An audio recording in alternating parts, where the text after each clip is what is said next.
Bonjour et bienvenue pour cette 10e Tweet Conférence. Je vous souhaite la bienvenue au nom de toutes les équipes Twitter France. Alors on s'est parlé fin juin pour échanger ensemble sur les nouveaux grands modes de consommation et sur les nouvelles grandes tendances que nous avons analysées à l'occasion de l'étude Twitter Trends qui analyse plusieurs dizaines de milliards de tweets. Je vous rappelle que vous pouvez retrouver cette étude sur notre page et notre compte Twitter Marketing FR ainsi que le replay de la dernière Tweet Conférence.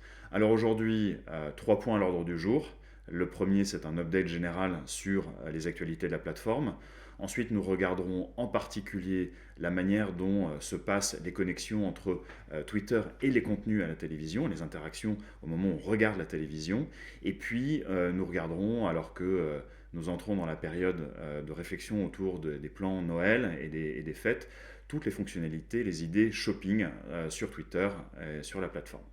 Alors pour commencer, en écho à l'analyse des grandes tendances de consommation, nous continuons à regarder et à voir comment évoluent les usages sur la plateforme. Twitter a des usages importants dans la manière dont les marques viennent engager, viennent montrer leurs engagements sur la plateforme.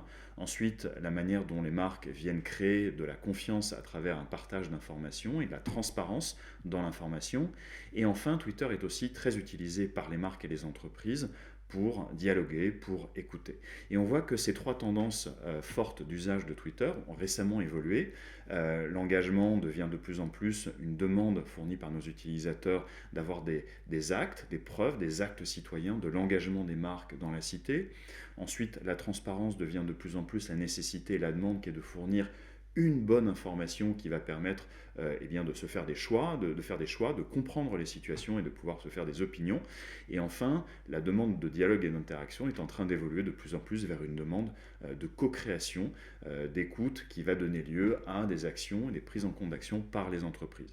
Donc toutes ces tendances de consommation, encore une fois, vous les retrouvez sur notre compte Twitter Marketing FR. Alors tous ces changements, notamment sur les exigences pour les entreprises, elles nous concernent nous aussi en tant que plateforme. Et c'est vrai que le besoin et la demande en matière de sécurité, en matière de sérénité de conversation ont été extrêmement présentes pour nous ces derniers temps.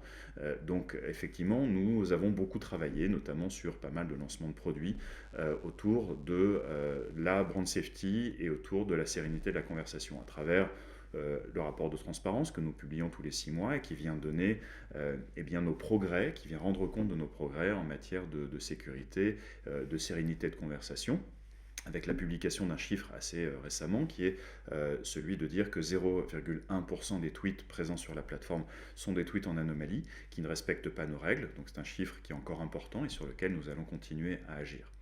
Agir aussi en protégeant les marques et en permettant aux individus, par exemple, à travers de nouvelles fonctionnalités, de pouvoir décider qui peut répondre ou qui peut engager des conversations suite à un tweet émis par un individu ou une marque. De la même manière, nous accélérons aussi sur tous les sujets de protection des annonceurs et de leur contenu sur Twitter avec beaucoup de partenariats que nous avons noués avec des instituts et avec des organismes qui vont venir certifier la brand safety de nos contenus et de la présence des utilisateurs sur la plateforme. Une safety qui aussi se confirme à travers le lancement d'un certain nombre de nouveaux usages, nouveaux produits. Le safety mode qui a été annoncé très récemment permet à des utilisateurs dans des périodes données de se mettre à l'abri d'un certain nombre de tweets qui ne sont pas forcément bienveillants et qui ne permettent pas d'avoir une conversation très sereine, donc se mettre à l'abri de manière temporaire. Et puis d'autres évolutions de la plateforme vers plus de simplicité et un accès à un meilleur contenu. Par exemple, le lancement de sujets, de topics en anglais, permet de choisir des sujets d'intérêt qui vont nous permettre d'avoir accès plus rapidement et plus facilement à de l'information, plutôt que d'aller choisir des comptes qui vont traiter de ce sujet-là. Le traitement est déjà fait, on a plus facilement accès donc à ces contenus. D'autres lancements qui sont en cours, notamment autour de Spaces. Spaces qui est donc cette fonctionnalité voix. On crée des spaces et effectivement on peut lancer ou intervenir dans des conversations avec beaucoup de succès. Ça me rappelle pour ceux qui l'ont connu les succès autour de Periscope il y a 6 ans maintenant et qui permettent effectivement d'échanger sur Twitter et d'avoir des conversations avec sans doute plus de nuances et des échanges très différents de ceux qu'on a habituellement sur la plateforme.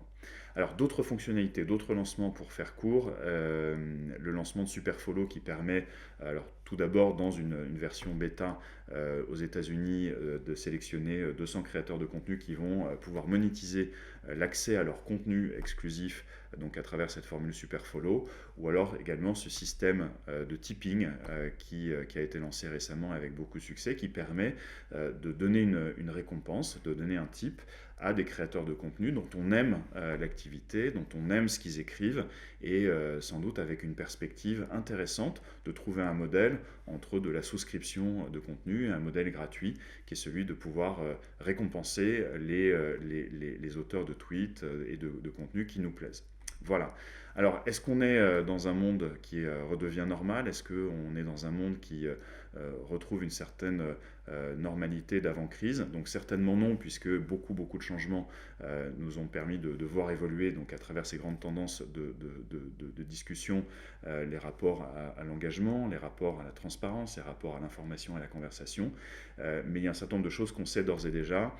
C'est qu'on a une actualité qui va être extrêmement intense, notamment dans les programmes télévision auxquels de toute façon les tweets seront associés et c'est très exactement ce que va nous décrire Stéphania tout de suite.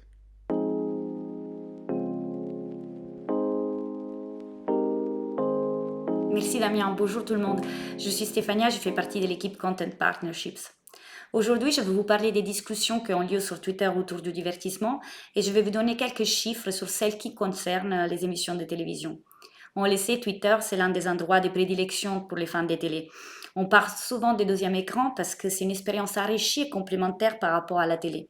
D'ailleurs, ces tweets les montrent bien, ce qui se passe en dehors de l'écran est aussi amusant et intéressant de ce qu'on voit à la télé. D'ailleurs, l'usage les montre puisque un utilisateur sur deux utilise régulièrement Twitter devant la télé. Nous avons aussi observé les conversations relatives aux émissions de divertissement parmi les plus populaires en France, et on voit qu'ils génèrent des millions de tweets. On remarque une forte croissance entre 2019 et 2020. Ceci est probablement dû au confinement, mais finalement cette tendance se confirme sur 2021. Quand on regarde ce qui émerge de ces discussions, c'est avant tout l'envie de se rassembler. Plus que jamais, il est important de se connecter avec ceux qui partagent notre propre passion. D'ailleurs, on dit souvent que Twitter est le canapé le plus grand du monde, car il y a des milliers de communautés de passionnés qui se retrouvent à regarder leurs émissions préférées tout en commentant chez Twitter. Ce qui fait également la force de Twitter, c'est la possibilité de discuter, de créer des connexions directes avec les autres téléspectateurs, et non seulement aussi avec les animateurs, les invités, les candidats. Et d'ailleurs, c'est une opportunité énorme pour les chaînes de télévision qui peuvent aller à la rencontre de leurs audiences. Mais ce qu'on aime plus faire sur Twitter, c'est évidemment s'amuser. Et on peut dire que les émissions de télé-réalité et des divertissements sont particulièrement propices à l'humour, aux jeux de mots, aux mèmes. Et la créativité des Twitter et de ses utilisateurs est incomparable dans ces domaines. En résumé, si on voulait dire qu'est-ce que ça représente de regarder la télé avec Twitter à la main, c'est ça, c'est passer une soirée avec des gens que tu connais pas, mais avec lesquels tu te marres après 5 minutes. C'est un énorme watch party en direct. C'est une créativité qui dépasse finalement les frontières de Twitter et que nous retrouvons dans les médias ou dans d'autres émissions.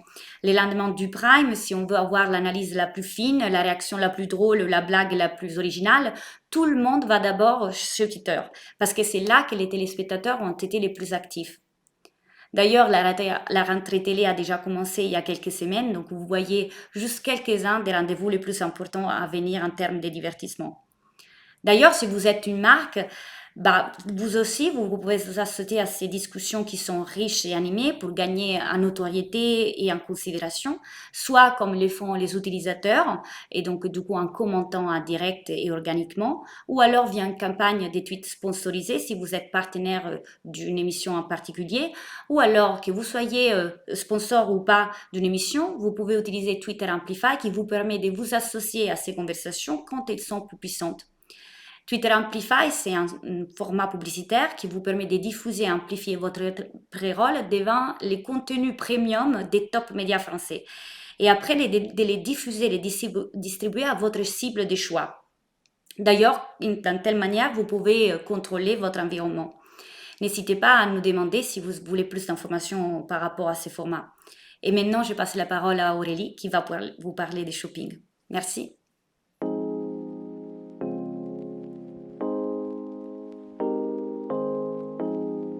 Bonjour à tous, merci Stéphania.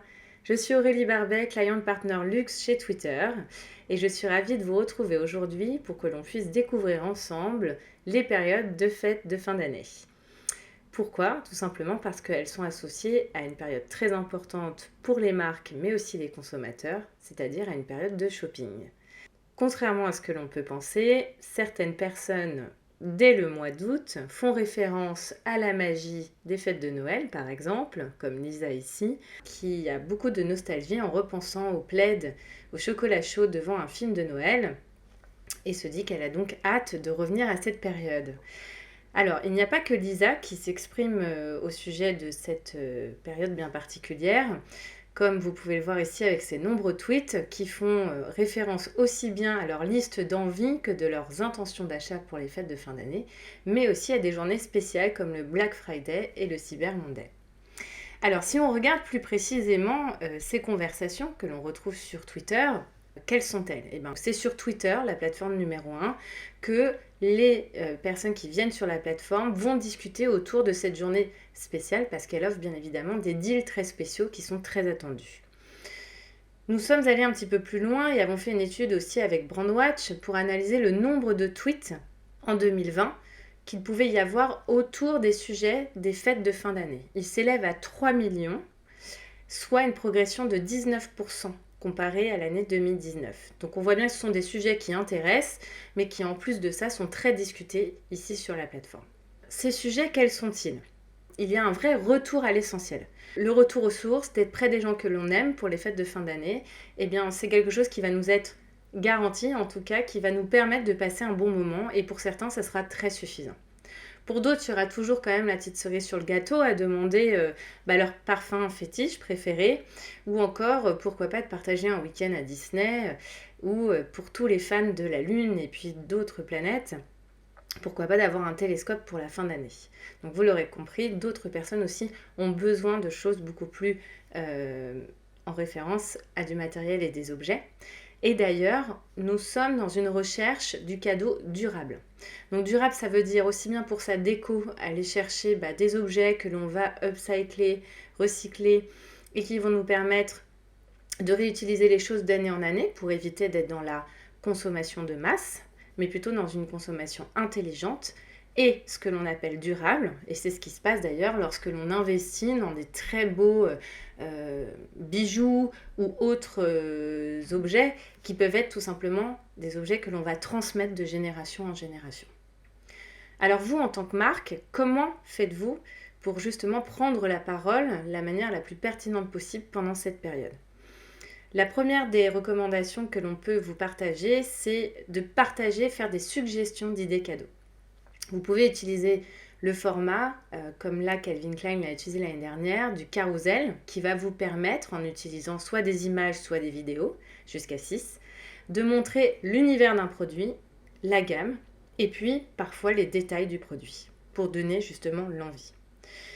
Ensuite, le second conseil, c'est d'aller animer votre communauté. L'exemple de Danette qui partage un calendrier de l'Avent, qui est une technique assez logique en fin d'année, a réfléchi à comment réellement digitaliser quelque part ce calendrier en ligne. Eh bien en partageant tout simplement des recettes. Donc on peut l'appeler le calendrier d'avant-d'après puisque ce sont des cadeaux qui vont tout simplement durer. Et enfin, il s'agit aussi pour vous de partager vraiment vos valeurs, votre positionnement à travers votre film de Noël. Twitter, c'est le plus grand canapé du monde. Il y a une très forte corrélation entre la consommation de la télé et puis l'utilisation de Twitter. Donc, c'est très pertinent aussi de relayer votre film de Noël pour partager justement vos prises de position autour de cette période bien particulière. Alors, si on regarde justement un peu plus en détail comment prendre la parole, comment l'orchestrer sur la plateforme. Vous pouvez très bien commencer la prise de parole en octobre, et d'ailleurs c'est même conseillé pour travailler dans un premier temps la notoriété. Donc pour ce faire, nous avons des formats bien évidemment très puissants, comme le takeover qui vont vous permettre pendant 24 heures de prendre la parole sur un sujet spécifique et donc d'avoir une caisse de résonance très forte. Pour rappel, nos takeovers, ce sont anciennement les formats appelés First View et Tendance ou Spotlight. Et vous pouvez bien évidemment utiliser aussi la vidéo, qu'elle soit classique ou sponsorship comme l'a présenté Stéphania, pour une plus grande encore adéquation entre votre positionnement et un sujet particulier que vous aurez choisi avec un partenaire. Ensuite, l'objectif, c'est d'aller recibler le mois suivant, en novembre, toutes les personnes qui auront engagé avec cette première partie de communication et aller leur pousser du contenu qui va plus travailler la considération et la conversion. Donc pour ce faire, vous pouvez utiliser des formats comme les carousels, on en a parlé juste avant, mais qui vont permettre de montrer plus en détail les produits, ou les website cards ou les app cards. Ça va permettre de renforcer la redirection vers votre site ou votre application. Tous nos formats, bien évidemment, ont une capacité de redirection vers l'URL de votre choix, mais utiliser ces deux formats en particulier vont vous aider dans le travail de cette considération. Et ensuite, en décembre, le mois où il va falloir vraiment renforcer votre prise de parole, là l'objectif c'est d'aller cibler les week-ends de shopping. Il y a beaucoup de gens qui font leurs cadeaux en last minute, ils ont besoin parfois d'avoir des idées, d'être inspirés, et alors utiliser justement les formats de takeover pendant ces week-ends-là vont permettre de remettre en lumière de manière très forte votre présence pendant ces week-ends de shopping. L'objectif, c'est aussi d'utiliser la vidéo quand même en fil rouge pendant toutes ces périodes de communication pour continuer à travailler toute la partie notoriété, tout en travaillant en parallèle la notion de considération et de conversion. Tous ces sujets vont continuer après Noël parce que certains se rencontrent aussi en janvier et d'autres aussi attendent patiemment les soldes pour pouvoir faire leurs achats. Donc continuer une prise de communication en janvier est très pertinente parce que ça vous permet encore d'exister, de prolonger votre prise de parole et d'exister dans l'esprit de ces consommateurs. Je vous remercie pour votre attention. Vous pouvez retrouver le contenu de cette TweetConf sur le handle Twitter Marketing France sur Twitter. Vous allez pouvoir retrouver la présentation et le replay et la partager autant que vous souhaitez si vous pensez à d'autres personnes autour. Merci pour votre attention et à la prochaine. Au revoir.